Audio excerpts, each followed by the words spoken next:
नमस्कार, मेरा नाम आलोक है। आप लाइव स्ट्रीज देख रहे हैं। बिहारी हफ्ता के इस विशेष कार्यक्रम में आपका बहुत स्वागत है।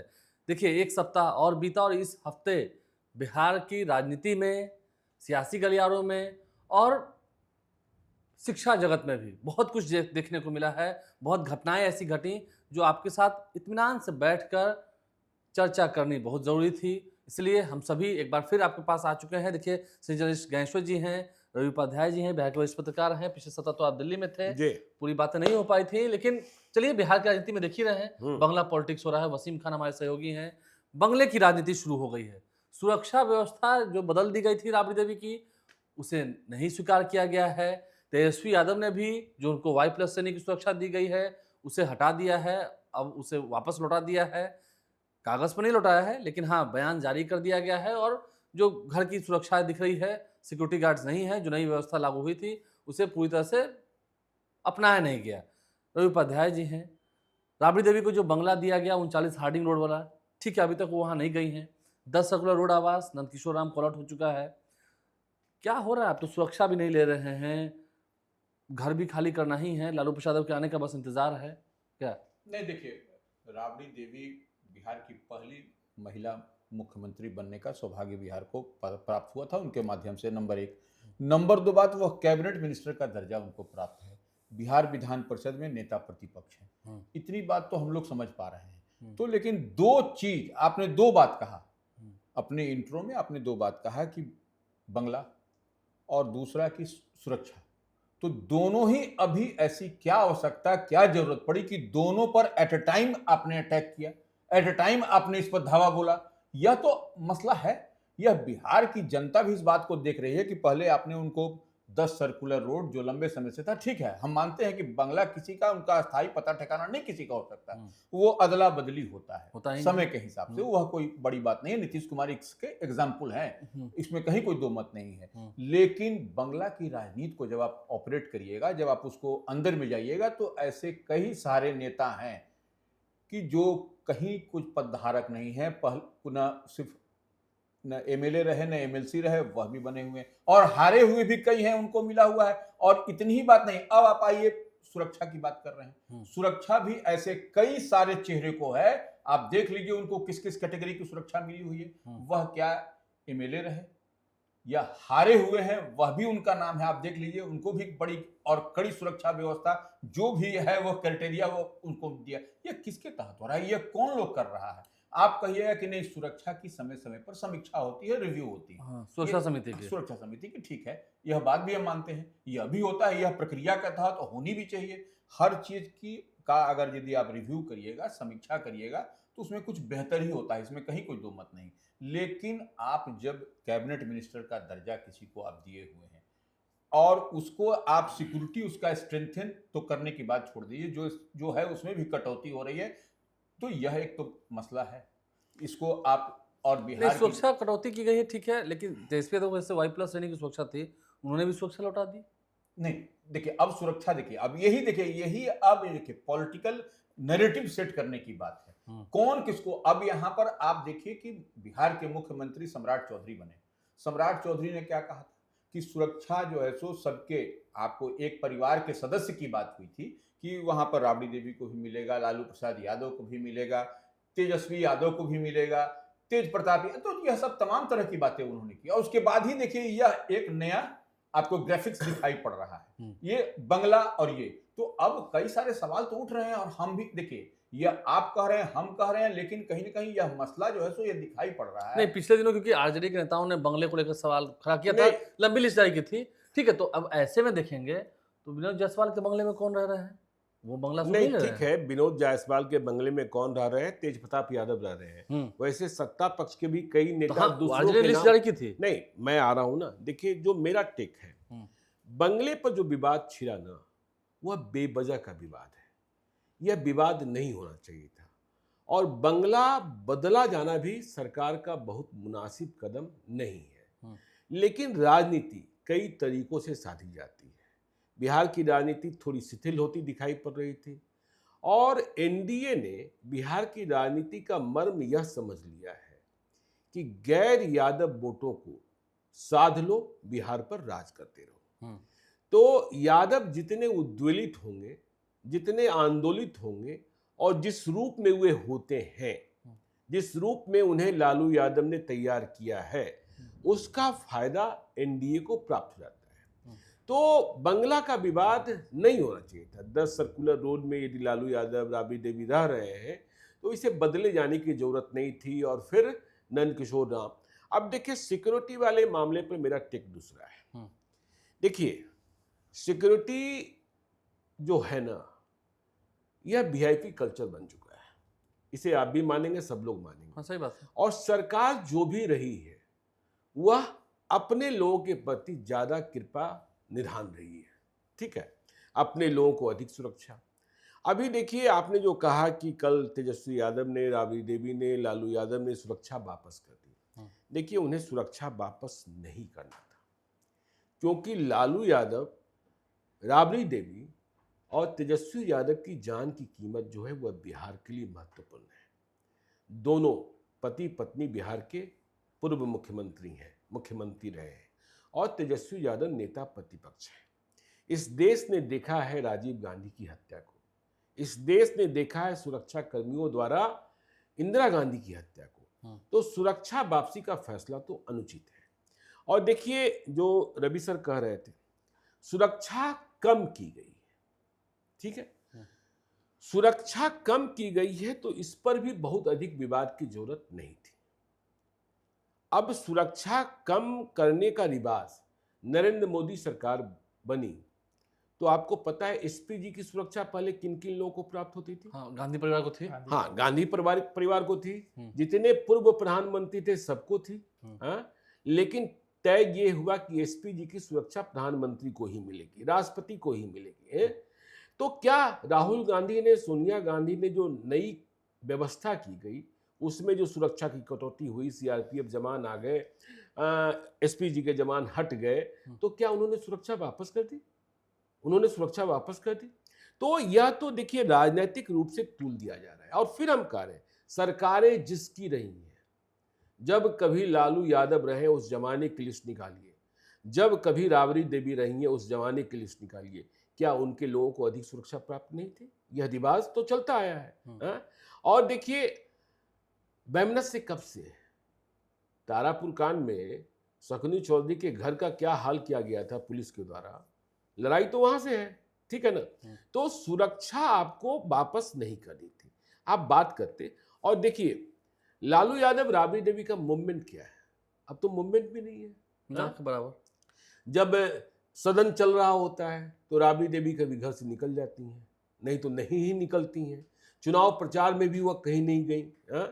नहीं, मीसा भारती में गई थी। मीसा भारती में गई थी लोकसभा चुनाव में, 2024 की बात कर रहे हैं। और 2025 में आपने देखा था कि लालू यादव दानापुर गए थे। ठीक है, तो अब मूवमेंट तो 14-14 दोनों के साथ, तो अभी भी 28, 14 या 18 दोनों के साथ। हाँ, अब महिला सुरक्षा कर्मियों को मिला लेते, हम मिला लिए, 36 कम नहीं होते हैं, और बुलेट प्रूफ गाड़ियां। ठीक है, तो सुरक्षा वापस कर देना, यह देखिए, इसका मतलब आप भी इस बात का इंतजार कर रहे हैं, जिस तरीके से सरकार ने बंगला वापसी की राजनीति की कि आपकी गाड़ी पर कोई ढेला फेंक दे या आपके यहाँ कोई आंदोलन हो जाए, और फिर इसका इल्जाम सरकार पर दे दें, क्योंकि सुरक्षा तो आपने वापस कर दी है। तो लेकिन इसका एक दूसरा पहलू भी है कि यदि आप बिना सुरक्षा के 10 दिन सही सलामत रह लेते हैं 10 नंबर में, तो सरकार का कहना तो जायज हो जाएगा ना कि आपको इतनी सुरक्षा की जरूरत क्या है। हाँ, सही सलामत रह लेते हैं तो, हाँ, क्योंकि फिर तो सरकार कहेगी कि भाई जिस जोन में आप रहती है, जिस इलाके में रहती है, आप जहां जा रहे हैं स्कॉट्स आपको मिलेंगे ही मिलेंगे, तो फिर इतनी सुरक्षा की जरूरत क्या है। तो इसलिए आपको राहुल गांधी से, सोनिया गांधी से सीख लेनी चाहिए। राहुल गांधी, सोनिया गांधी या जितने भी पूर्व प्रधानमंत्री हैं, उनके परिवार वालों ने तो आपत्ति नहीं की कि एसपीजी क्यों छीनी गई। नहीं, उसको कांग्रेस ने आंदोलन इसी तरह किया था। नहीं, कांग्रेस ने सुरक्षा वापसी को लेकर आंदोलन नहीं किया था, एसपीजी हटा जाने को लेकर विरोध किया था। विरोध कांग्रेस ने विरोध, लेकिन कभी राहुल गांधी ने और क्या सोनिया गांधी ने सुरक्षा वापस नहीं किया, जो नई सुरक्षा मिली है। तो सुरक्षा तो देखिए वापस किया ही नहीं जाना चाहिए। यह हमें, मुझे तो ठीक से, मेरे टेस्ट के हिसाब से सही नहीं लगा। इसमें आगे कुछ खतरा हो सकता है। इसमें एक बात हम जोड़ना चाहेंगे कि राबड़ी देवी कैबिनेट मिनिस्टर का दर्जा उनको प्राप्त है, उसमें कहीं कोई इफ बट नहीं है। तो आप यह भी प्रैक्टिस में है, यह आप जानते भी हैं बेहतर हमसे, क्योंकि विशेष शाखा के पदाधिकारी अधिकारी होते हैं जो कैबिनेट मिनिस्टर का दर्जा ओहदा जो रखता है, और ऐसे भी एक्स चीफ मिनिस्टर हैं तो इनको इनके पास मिला हुआ था। वह विशेष शाखा की सुरक्षा व्यवस्था को भी हटा लिया गया है। यह सबसे बड़ी स्पेशल ब्रांच को वही हम कह रहे हैं, तो वो हटा लिया गया। देखिए सब कुछ सिक्योरिटी में कट ऑफ किया गया, वह अपना नॉर्म्स है, कायदा है, रिव्यू आप कर रहे हैं, वो एक अलग विषय है। लेकिन आप विशेष शाखा की सुरक्षा, स्पेशल ब्रांच की जो सुरक्षा थी वह हटा लिया गया। यह कई सी जगह होती है ऐसी क्या जरूरत पड़ी? नहीं, जैसे विधानसभा हो गया, राजभवन हो गया, इन सब जगहों पर सुरक्षा कर्मी अंदर नहीं आ सकते हैं जी। वहां तो आप अकेले हो जाएंगे, लेकिन फिर भी स्पेशल ब्रांच के लोग वहां तक जाते थे।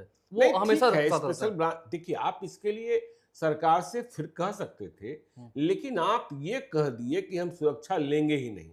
हाँ, सुरक्षा लेंगे ही नहीं, तो ये विरोध का प्रदर्शन, देखिए आपकी जान जो है वह महत्वपूर्ण जान है। आपकी जान के साथ कोई छेड़छाड़ हुआ तो पूरे बिहार में आंदोलन हो सकता है। आपने देखा इंदिरा गांधी की हत्या के बाद क्या हुआ, राजीव गांधी के बाद राजीव गांधी की हत्या के बाद क्या हुआ, और छोड़िए जब महात्मा गांधी की हत्या हुई थी तो महाराष्ट्र में ब्राह्मणों के साथ क्या हुआ था, नाथुराम गोडसे को ब्राह्मण मानकर।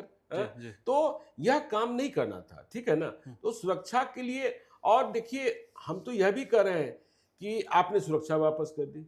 आपके परिवार के लोगों ने कहना शुरू कर दिया कि जितने लालूवादी हैं वह राबड़ी आवास पहुंचे। कल रात तक कितने लोग पहुंचे थे? आपकी ताकत का पता भी तो चल गया कि आपकी ताकत घट रही है, आपकी ताकत घट रही है। और लालू यादव में वह ताकत थी कि एक सीटी बजा देते थे तो 10,000 20,000 आदमी इकट्ठा हो जाते थे। वसीम खान कल रात तक थे वहां पर, विधायक तो पहुंचे थे, गेट पर पहरा दे रहे थे सभी। बिल्कुल, कार्यकर्ता पहुंच रहे हैं मगर उतनी संख्या में नहीं पहुंचे। और सर ने ठीक ही कहा कि अभी एक कल्चर हो गया है सिक्योरिटी और दल बल के साथ रहना, घूमना या कहीं जाना, मगर मुझको आदत सी हो गई है ऐसे जीने की। ये भी एक बात है, मोह है, माया है, सभी चीज है, और मौका और दस्तूर भी है। देखिए लालू परिवार इसे समझिए कि एक मौके के रूप में इसे भजाने की कोशिश भी कर रहा है कि देखिए बिहार में बीजेपी की सरकार आ गई, लालू प्रसाद यादव को पहले से परेशान किया जाता रहा है, और अब जब मुख्यमंत्री के तौर पर सम्राट चौधरी बीजेपी के हैं तो देखिए पूरे लालू परिवार को परेशान किया जा रहा है। आवास खाली कराने का आदेश दे दिया गया, 4 तारीख को एक नोटिस, सिक्योरिटी कम कर दी गई, सुरक्षा कम कर दी गई। तो कहीं ना कहीं ये भी एक कोशिश है कि इसे मौके को भंजा। लेकिन लोग जो कहने वाले कह रहे हैं, ठीक है, लालू यादव, राबड़ी देवी हैं, मैं तेजस्वी यादव की बात छोड़ देता हूँ, निशांत कुमार हैं, स्वास्थ्य मंत्री हैं, निशांत को जेड। हाँ नहीं ठीक है, देखिए इस पर हमने कहा ही ना कि सरकार जिसकी होती है, आप नजदीक से कभी गए देखेंगे निशांत कुमार की सिक्योरिटी को, वो अपने सीएम सिक्योरिटी से कम नहीं है। नहीं, वो अपने लोगों पर मेहरबान होती है। लालू यादव के जमाने में किनके लोगों के पास सिक्योरिटी थी बता दें क्या, लिस्ट बता दें क्या? अभी वाली सरकार में भी है। हाँ है, बिल्कुल है। और बिहार में एक ऐसा भी नेता है जो कहता है मुझे सिक्योरिटी चाहिए ही नहीं कुछ, क्योंकि मुझे कोई काटता ही नहीं है, और उस नेता का नाम है प्रशांत किशोर। हाँ, तो भाई आज की तारीख में लालू यादव और राबड़ी देवी से ज्यादा सड़क पर तो प्रशांत किशोर हैं। और आलोक जी, एक सच्चाई को आप भी मानेंगे, वसीम भी मानेंगे, रवि सर भी मानेंगे, चाहे वो सत्ता पक्ष के सिक्योरिटी गार्ड्स हो, चाहे विपक्ष के हो, ठीक है ना, चाहे मंत्रियों के हो, चाहे विधायकों के हो, इनकी गाड़ियां जब चलती है ना, इनके स्कॉट में जो पुलिस वाले होते हैं, जब डंडा हाँकते हैं, हटो भागो, समझे ना, तो आपको भी गुस्सा आता है। अच्छा, मौसा जा रहे हैं, मामू जा रहे हैं, ठीक है ना, मौसा और मामू। तो मौसा और मामू का जो कल्चर है ना सत्ता पक्ष के लिए ठीक है, न विपक्ष के लिए भी ठीक है। चलिए मैं ज्ञानेश्वर जी एक बतौर इसमें हम जोड़ेंगे जी। इन्होंने तो वो बात जो सड़कों पर लोग कहते हैं, जा रहे हैं मौसा, हाँ जा रहे हैं मामू, रोक दिया हम लोग, ठीक है, वो अपना हम लोग। लेकिन जो राबड़ी देवी की सुरक्षा में जो स्कॉट गाड़ी की आपने चर्चा की, उसमें आप थोड़ा सा कभी भी कोई अधिकारी पदाधिकारी को बैठा दीजिएगा, उसका सीट जो है सो निकल जाता है, नंबर 1। और गेट तो खैर क्या है, उसको रस्सी से बांधा हुआ था, हम देखे हैं, हम गवाह हैं, आप नहीं हो तो पता करवा लीजिएगा, चेक करवा। तो ये महागठबंधन की सरकार में भी था कि महागठबंधन की सरकार के बाद हो गया? नहीं, ये चला आ रहा है, ये व्यवस्था। मतलब महागठबंधन की सरकार में था कि नहीं था? अब महागठबंधन के अभी हम देखे हाउस जब चल रहा था, हाँ, ये हम देखे तो देखिए ऐसी ये गाड़ी व्यवस्था है। बदलनी चाहिए। और देखिए आपको याद होगा जीतन राम मांझी के पास ऐसी ही बुलेट प्रूफ गाड़ी थी जिसे बदलने के लिए वो नीतीश कुमार के पास पहुंचे चले गए थे। हाँ, और यदि राबड़ी देवी यह अनुरोध करे तो सरकार को बदल भी देना चाहिए। इस बात से तो हम सहमत हैं, इस बात से हम सहमत हैं। चलिए, तो जो सुरक्षा व्यवस्था को लेकर चलिए एक और बात यही बताते हैं। जी। ठीक है, चलिए सुरक्षा व्यवस्था बीच बीच में तो कुछ कॉकटेल हो जाना चाहिए ना। हाँ? आलोक जी ये बताइए, बिहार में जो प्राइवेट ड्राइवर्स होते हैं, हमारे आपके ड्राइवर्स होते हैं, उनकी तनख्वाह कितनी होती है?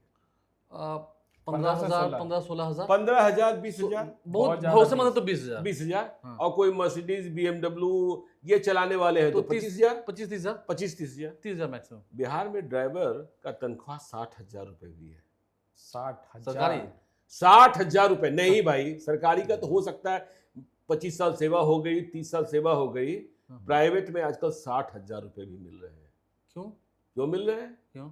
क्योंकि बिहार में शराबबंदी है, अच्छा, बिहार में शराबबंदी है। जी, ठीक जी, है ना। जी। देखिए अभी एक रिपोर्ट आई है, सरकारी रिपोर्ट है, जिसने यह फिर कहा है कि बिहार के गांव में शराब की खपत बढ़ गई है। बढ़ गई है। बिहार में शराबबंदी है लेकिन शराब की खपत बढ़ गई है। शराब हर डेग पर है।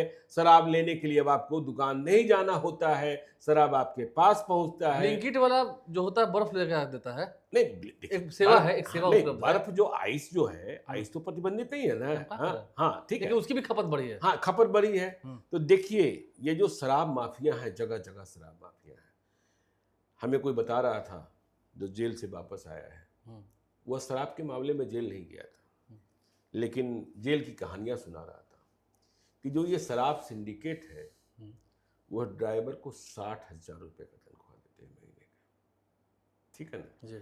और उनका काम सिर्फ इतना होता है कि गाड़ी को जिस पर माल लोड है, हाँ, उसे सही जगह तक पहुंचा देना, वापस भी नहीं लाना है, बस पहुंचाओ छोड़ो। हाँ, महीने में 30 दिन का काम भी नहीं है। ठीक है ना। और यदि तुम जेल चले गए तो तुम्हें जमानत से छुड़ाना और जितने दिन तुम जेल में रहोगे तब भी तुम्हारे परिवार को 30,000 रुपये महीना पहुंचता रहेगा। आधा। हाँ ठीक है, 30,000 रुपये महीना पहुंचता रहेगा, क्योंकि तुम्हें जमानत पर बाहर भी लाना है, खर्च उसमें होगा। भी कानूनी खर्चे होने। जी। और आप देखते ही है ना कि आपको मालूम होता है कि शराब लदी गाड़ियां पकड़ा गई, शराब लदी गाड़ियां पकड़। हाँ गाड़ियां पकड़ा गई, लेकिन इसके मालिक पकड़ाते हैं क्या? नहीं। ड्राइवर खलासी हम हमेशा कहते हैं कि देखिए ये फाइनेंशियल क्राइम है। बिहार सरकार को कितने का नुकसान हो रहा है आपको पता ही पता है। ठीक है ना।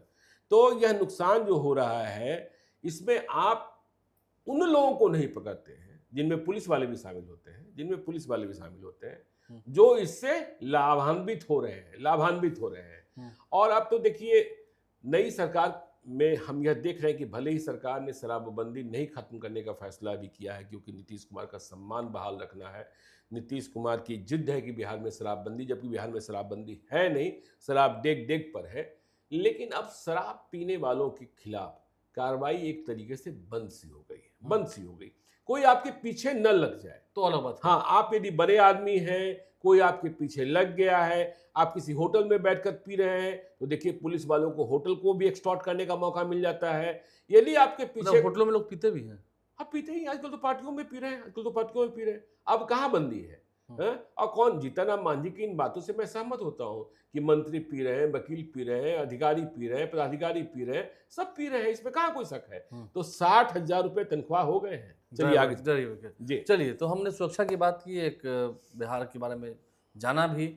अब बात करेंगे बिहार विधान परिषद की हो रही चुनाव को लेकर।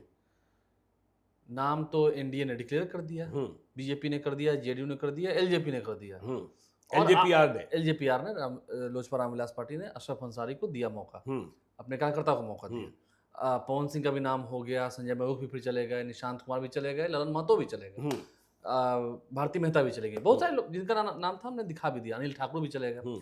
चलिए, अब हम बात कर रहे हैं आरएलएम पार्टी की। आपने देखा ना क्या हुआ, उनके यहाँ संगठन का चुनाव भी हुआ था।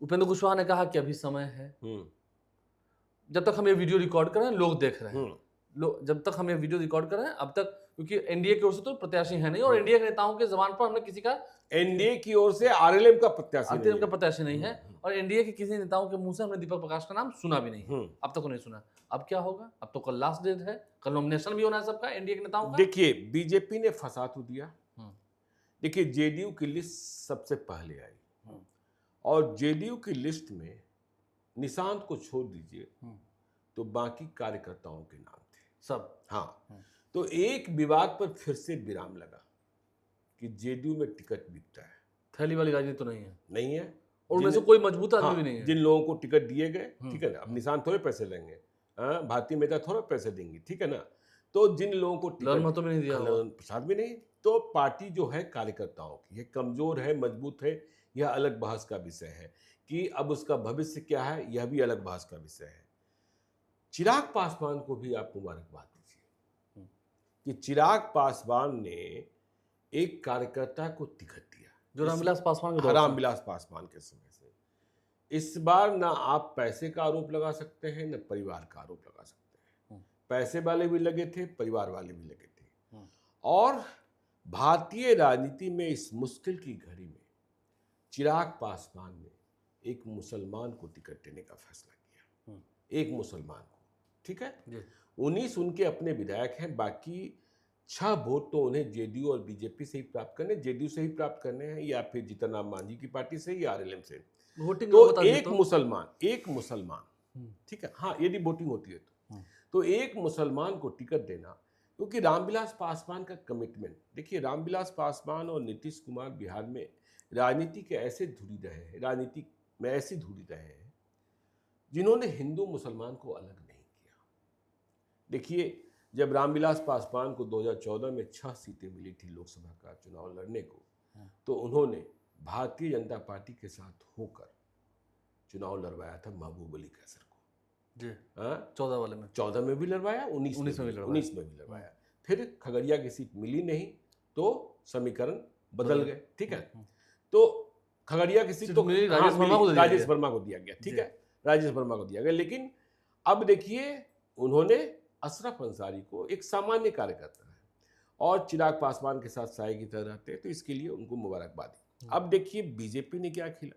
एक चर्चा हम लोग बार बार करते रहे कि बंगाल चुनाव में मिली जीत के बाद भाजपा आजाद हो गई है, भाजपा ताकतवर हो गई है। हम तो यह कहते हैं कि यदि बंगाल चुनाव के बाद सत्ता परिवर्तन होता बिहार में, तो जेडीयू की हालत इतनी खराब होती, जबरदस्ती हासिल करती बीजेपी।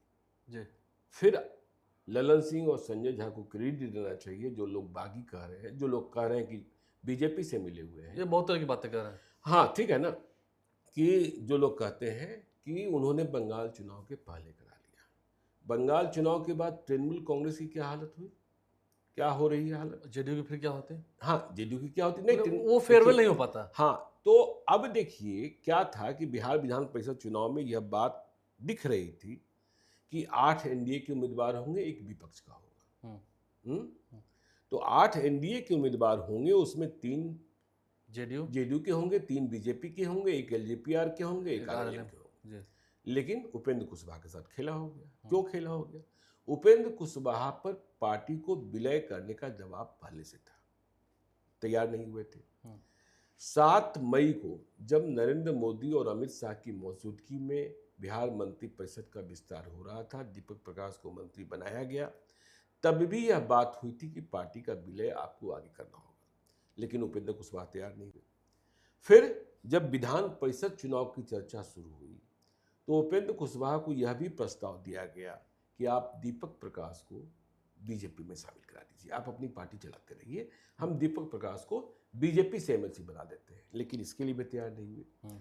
तो इसके बाद देखिए बीजेपी जो है ना, बीजेपी को आप बुलडोज नहीं कर सकते हैं अब, ठीक है। बीजेपी की शर्तों पर आपको एनडीए में रहना होगा। अब देखिए ना, तृणमूल कांग्रेस के कितने सांसद भी अब बीजेपी के संपर्क में, बीजेपी के संपर्क टूट की कगार पर है, टूट की कगार पर है। तो बीजेपी को अब बहुत जरूरत जेडीयू की, बहुत जरूरत एलजेपीआर की नहीं रह गई है। उधर तमिलनाडु में डीएमके ने जब नाता तोड़ा है यूपीए से, तो उनके भी डीएमके ने कही दिया है कि हम परिस्थितियों के साथ हैं और सरकार के साथ क्या जो जहां जरूरत होगी वहां है, जो उचित होगा।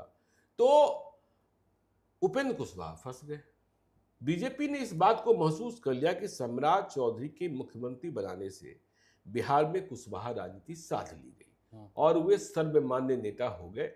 जितने भी कुशवाहा आपको मिलेंगे वह आज की तारीख में सम्राट चौधरी का जयकारा लगा रहे हैं। तो पावर उनके पास है। तो अब नहीं, देखिए पावर की बात करें, पावर से ही ना आपके पास लालू यादव 1990 में मुख्यमंत्री बनने के पहले यादवों के सर्वमान्य नेता थे क्या? हाँ, शेरे बिहार राम लखन सिंह यादव, ठीक है ना, शेरे बिहार राम लखन सिंह यादव थे, ठीक है ना। तो जैसे ही लालू यादव आए लोग राम लखन सिंह यादव को भूल गए, राम लखन सिंह यादव को भूल गए। तो सम्राट चौधरी आए हैं तो वही कहानी है। तो अब तो दीपक प्रकाश फंस गए, ठीक है ना। अब दीपक प्रकाश का क्या होगा नहीं होगा, क्योंकि अब तो अगले साल एमएलसी का खाली होना है। हाँ, अगले साल होना है। और अभी मतलब अगर चुनाव भी है तो उसमें तो असंभव है, ये तो उपचुनाव बांकीपुर का है।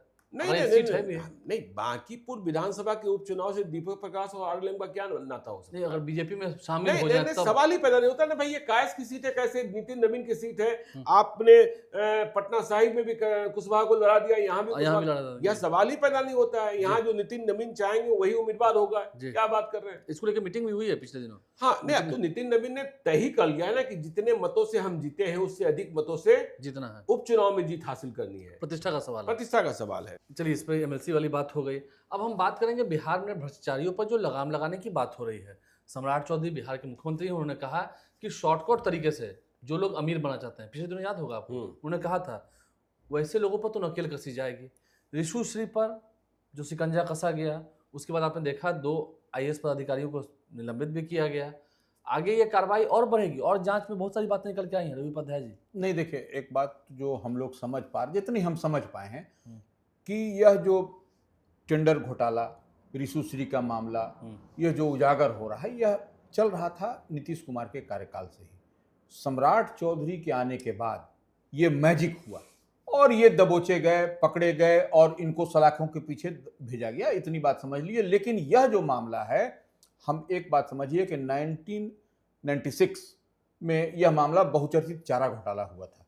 उससे भी बड़ा घोटाला ये है, उससे भी बड़ा ये एनेक्सस है। ये उस समय बिहार झारखंड एक हुआ करता था, याद करिए। और अब जो है सो झारखंड अलग है, बिहार अलग है। अब इसमें इतना बड़ा चर्चित घोटाला और इनके पास में जो गाड़ियों का जो काफिला है, जो दिखाई महंगी महंगी गाड़ियां हैं, महंगी गाड़ियां की, उसमें हम जो समझते हैं जितना ज्ञानेश्वर जी को है गाड़ी के मामला में, हम तो ले मैंने नहीं जानते हैं, लेकिन एक से एक महंगी गाड़ियां हम देख पा रहे हैं कि माने जो एक आध पीस अगर होगा तो इन्हीं के पास में है। और सब पर एक बात बड़ा और भी एक समझने वाली बात है कि उसमें विधानसभा का स्टिकर सारी गाड़ियों में लगा हुआ है। ये कैसे इशू हो गया? ये तो हाँ, ये तो बड़ी अद्भुत चीज है। देखिए, महंगी गाड़ियां होना बहुत बड़ी बात नहीं है। अब तो पटना में है भी नहीं, देखिए इसलिए ना कि महंगी गाड़ियां, देखिए आपका बैलेंस शीट सही है। अब उन्होंने टेंडर घोटाला से ही अपनी कंपनियों के बैलेंस शीट ठीक कर लिए। तो आजकल तो 10%, 20% या 100% जिनका सब कुछ ठीक है, गाड़ियां फाइनेंस हो जाती है। लेकिन वो मामला गंभीर है।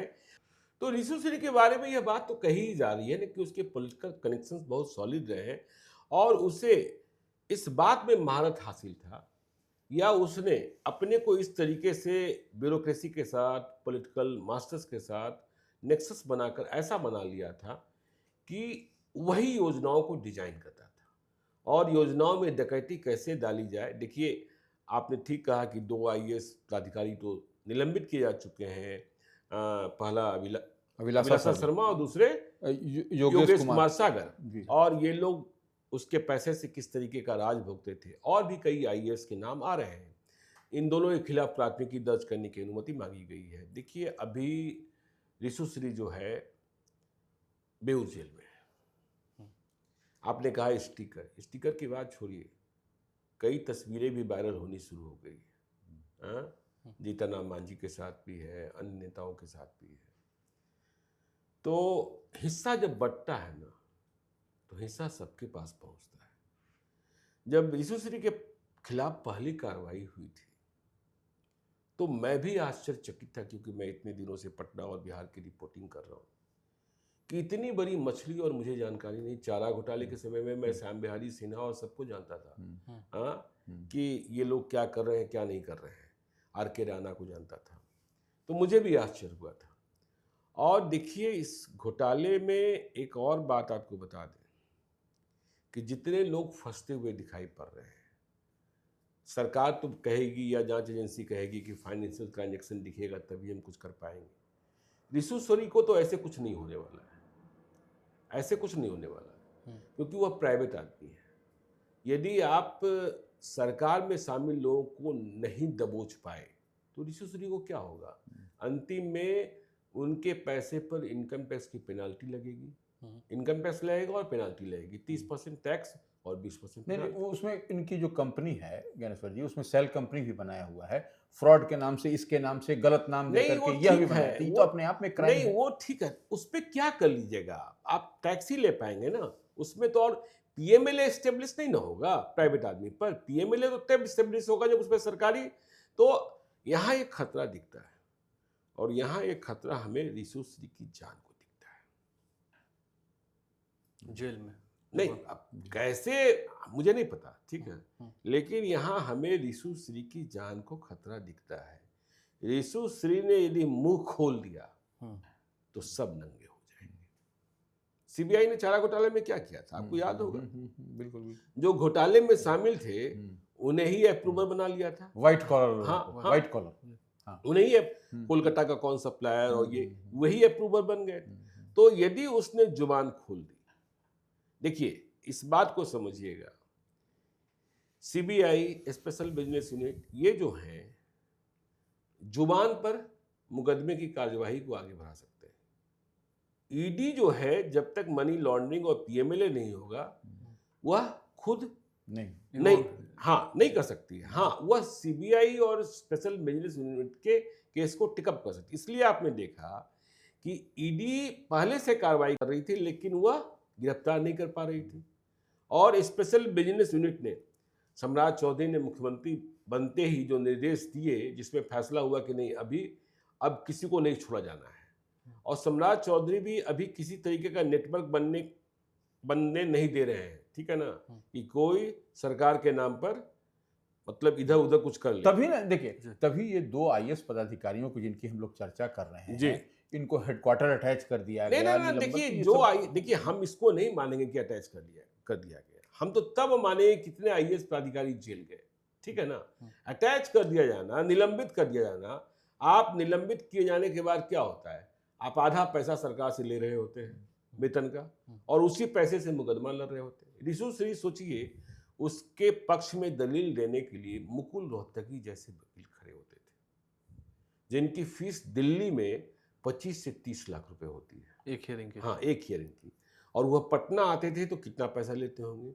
और सिर्फ मुकुल रोहतगी नहीं आते थे, दूसरे वकील भी आते थे जिनकी फीस 10-10, 12-12 लाख रुपए।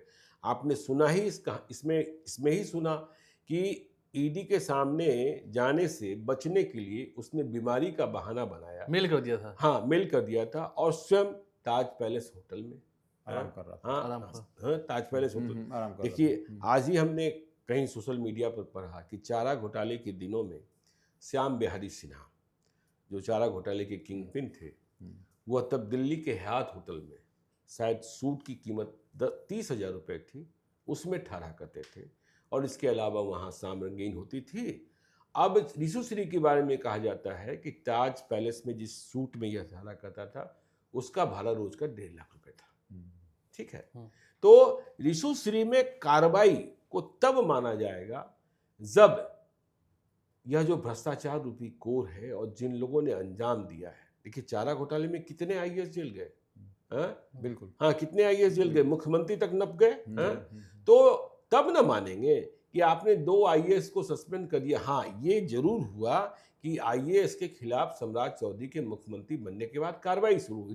नीतीश कुमार के समय यह कार्रवाई नहीं होती थी। हाँ, उस समय क्लर्क, सीओ, बीडीओ, थानेदार, यही लोग पकड़े जाते थे। ज्ञानेश्वर जी, 6-7 लोगों का और नाम है इस सूची में कि जो वो लोग बड़े अधिकारी हैं, उनको भी जो है सो उनसे भी इंट्रोगेशन, उनसे भी पूछताछ, उन लोगों को भी आरोपी। तो यह सब एक एनेक्सस को तो पकड़ा गया है। ये सम्राट चौधरी ने ये काम तो बड़ा अच्छा देखिए, किया है। मुमुक्षु चौधरी के बयान में कई आईएएस के नाम आए हैं, ठीक है ना, आप ठीक कह रहे हैं, कई आईएएस के नाम आए हैं।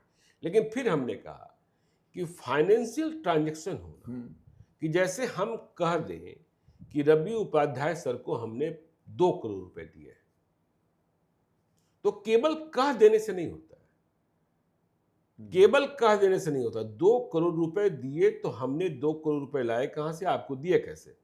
यदि देखिए, योगेश कुमार सागर, अभिलाषा शर्मा जो फंस रहे हैं, कितने के ट्रांजेक्शन में फंस रहे हैं? 10,000 रुपए के ट्रांजेक्शन में भी फंस सकते हैं। संजीव हंस पहले से घेरे में है, तो इसलिए ऋषुश्री के मामले में हमको ये लग रहा है जान का खतरा है। जान का खतरा है। हाँ। देखना होगा क्या होता है निकल के आए। जी।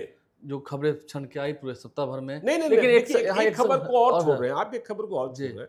देखिए, अन्नबल की बड़ी खबर को आपने छोड़ दिया। नहीं, एक खबर हम और भी छोड़ रहे थे। जी। अभी छोड़ नहीं रहे, लेकिन उस पर आ ही रहे हैं। हम्म, जो संघर्ष हो रहा है हम्म, पटना में हम्म, 2 कोचिंग शिक्षण संस्थानों के बीच में, हम्म, एक तो जेल चले गए हम्म, और एक की तलाश जारी है। अब देखना होगा क्या वो होते हैं। खान सर की बात हम कर रहे हैं, सुप्रसिद्ध शिक्षक हैं।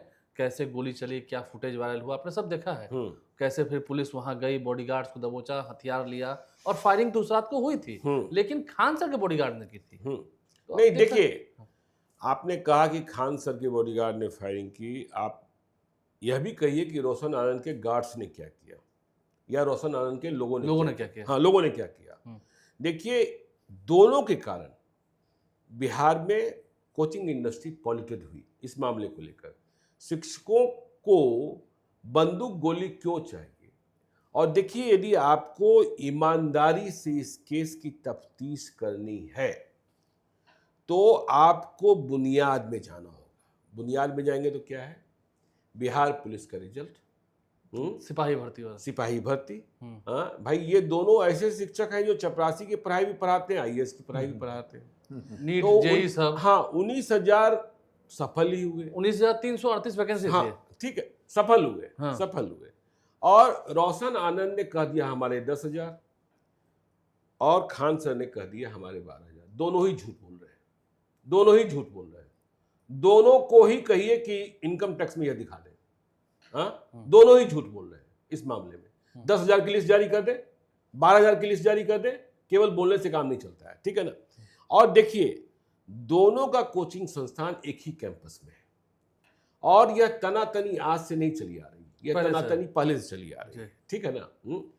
खान सर बड़े नाम है, इसमें भी कोई शक नहीं है, नेशनली इंटरनेशनली, जी। ठीक है ना। खान सर बातों को बेहतर तरीके से समझाते हैं, इसमें भी कहीं कोई दो राय नहीं कोरोना है। काल में अच्छे वीडियोज में हाँ, क्या है। हाँ, ठीक है, ठीक है ना। खान सर को समझाने का तरीका।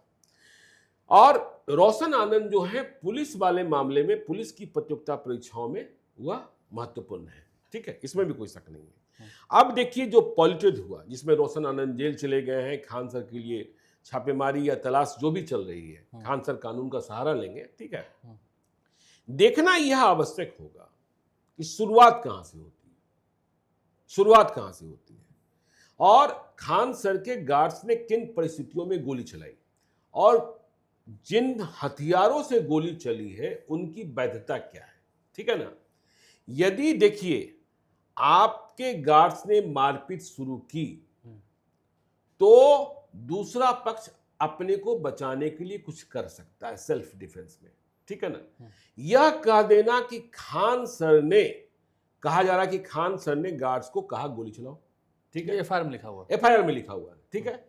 गार्ड्स ने कुछ, देखिए 161 के बयान का बहुत महत्व भी नहीं होता है, कि आपको यह बात इस्टेब्लिश करनी होगी कि गार्ड के पास खान सर का फोन आया, ठीक है, फोन आया। उन्होंने शुरू में कहा कि मैं रूम में था। नहीं, फोन आपको कहा, देखिए ऐसे नहीं होता है ना, ऐसे नहीं होता है। और देखिए भाई, यदि किसी गार्ड्स ने, किसी गुंडा ने, किसी बदमाश ने बदमाशी शुरू की, मारपीट शुरू की, फाराफारी शुरू की, तो दूसरा पक्ष भी आक्रामक होगा, ठीक है ना। यदि वह आक्रामक नहीं होगा और बचाव की मुद्रा में नहीं होगा, आप इस बात को भी समझिए कि खान सर के गार्ड्स, देखिए यह बात तो साफ है ना कि खान सर के गार्ड्स ने किसी को निशाने पर लेकर गोलियां नहीं चलाई, जी। हवाई फायरिंग।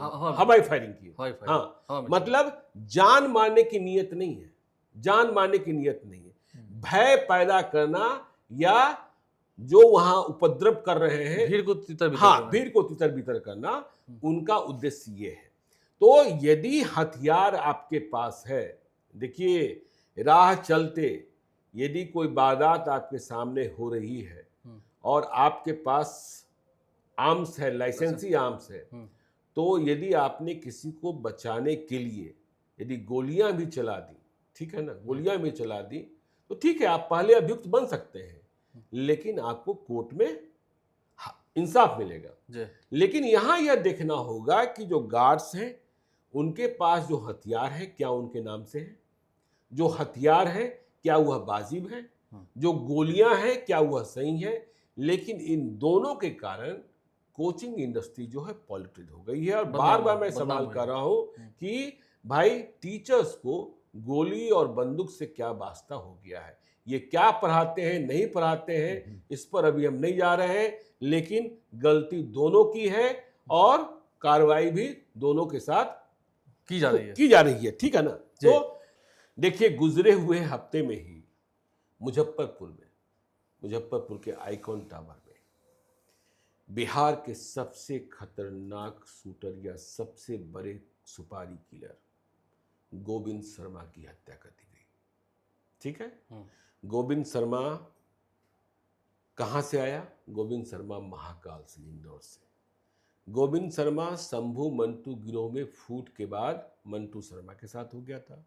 गोविंद शर्मा कौन? जिसने मुजफ्फरपुर में समीर कुमार की हत्या की थी। गोविंद शर्मा कौन? जिसने मुजफ्फरपुर में आशुतोष शाही की हत्या की बिल्डर। थी। हाँ, रियल एस्टेट के कारोबारी, तो हत्या की थी।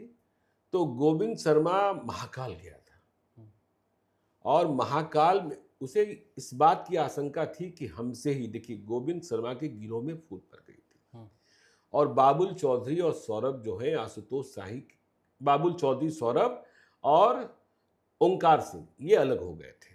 बाबुल चौधरी और ओंकार सिंह तो आशुतोष शाही की हत्या में गोविंद के साथ शामिल थे। आशुतोष शाही की हत्या में आशुतोष शाही को गोली गोविंद शर्मा ने मारी थी, जो खबर है, और आशुतोष शाही के जो गार्ड्स मारे गए थे उन्हें गोलियां बाबुल चौधरी ने मारी थी। अंडरवर्ल्ड में यह सूचना है, ठीक है। तो गोविंद शर्मा महाकाल गया। महाकाल में उसे किसी ने कह दिया कि अब तुम्हें अकाल मृत्यु नहीं है, तुम बच गए, तुम्हारी पूजा संपन्न हो गई। तो गोविंद शर्मा जितना सावधान रहने वाला पटना आता है, अपनी गर्लफ्रेंड से मिलता है। गर्लफ्रेंड भी कौन? गर्लफ्रेंड डॉक्टर है, ठीक है ना, डॉक्टर है, डॉक्टर जैस्मीन परवीन। और सोचिए गोविंद शर्मा ने पहले भी लव मैरिज की थी एक ब्राह्मण लड़की के साथ, जो उनकी वैवाहिक पत्नी है। तो अब यह डॉक्टर गर्लफ्रेंड कैसे बन जाती है, इसकी कहानी भी बड़ी दिलचस्प है कि 2012 या 2013-14 में गोविंद शर्मा गिरफ्तार होकर बेऊर जेल आता है, वहां बीमार हो जाता है। खबर यह है कि तब डॉक्टर जैस्मीन परवीन बेऊर जेल में डॉक्टर थे, वह इलाज करती है और वहां दोनों को प्यार हो जाता है। बेइंतहा की खूबसूरत है, बहुत अच्छा गजल गाती है, ठीक है, बहुत अच्छा गजल गाती है, खूब धुएं के छल्ले उड़ाती है, ठीक है ना। तो इतना प्यार बढ़ जाता है, इतना प्यार बढ़ जाता है कि गोविंद शर्मा शादी के लिए, प्राथमिकी में भी नाम आ गया इसलिए हम नाम ले रहे हैं, गोविंद शर्मा की पत्नी ने जो रिपोर्ट लिखाई है उसमें उस डॉक्टर महिला मित्र का जिक्र है, जिससे संबंध खराब हो गया बताया जाता है। लेकिन हमारी जानकारी में या अंडरवर्ल्ड के लोग मान रहे हैं, जो गोविंद शर्मा को जानने वाले हैं, कि उस महिला मित्र की भूमिका नहीं हो सकती है। बाबुल चौधरी से फूट पड़ी। मुजफ्फरपुर में आपको पता है कि मुजफ्फरपुर में किस तरीके का नेक्सस है, और उस नेक्सस में पॉलिटिकल लोग भी हैं, क्रिमिनल तो हैं ही। आपको याद होगा कि मंटू शर्मा की यहाँ 25वीं शादी पर पटना में पार्टी हुई थी, हम लोग के जानने वाले एक होटल में, और वहाँ सभी लोग जुटे थे। तो गोविंद शर्मा की हत्या में बाबुल चौधरी, और देखिए गोविंद शर्मा का अंत हुआ और बाबुल चौधरी ने एक ऑडियो वायरल कर दिया, VPN नंबर का यूज इस्तेमाल कर रहा था, फिर वह गिरफ्तार भी हो गया। तो उसमें हमें कोई अतिरिक्त शक्ति गोविंद शर्मा जितना ताकतवर था उसे मार देना, जो लोग कहते हैं, हमारी भी 2 बार मुलाकात है, हमने लाल डायरी वाली कहानी में बताया है, तो वह हमेशा 2 पिस्टल लगता था, ठीक है ना, एक पिस्टल कमर में और एक दूसरा पिस्टल आर्मी के जवानों की तरह वह बूट पहनता था। अब घटना के दिन उसके पास पिस्टल भी नहीं था। लोग उसकी ताकत को जानने वाले बताते हैं कि यदि उसके पास पिस्टल होता तो इतनी आसानी से वह मारा नहीं जा सकता था। और जिस वक्त वारदात हुई, मुजफ्फरपुर में जबरदस्त चेकिंग भी चल रही थी। देखिए, ठीक उसी तरीके से वारदात हो गई। आपको याद होगा कि अनंत सिंह का कभी सबसे खास रहा, बिहार का बड़ा शूटर मारा गया था पटना के इसके पुरी थाना क्षेत्र में, राजीव सिंह, और लिफ्ट में ही भून दिया गया था।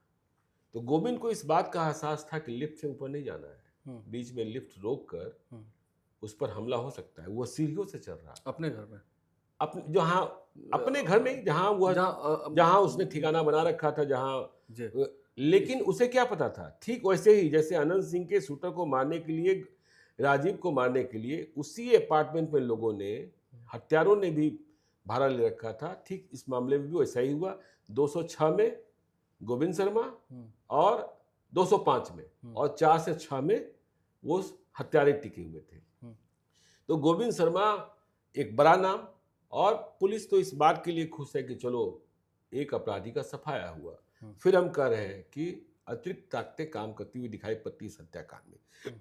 आलोक जी जी, चलिए, तो हम जहाँ तक बात कर रहे थे, लेकिन जो हत्या हुई, आप बताए थे स्टोरी, थोड़ा सुनते सुनते मैं भी खो गया।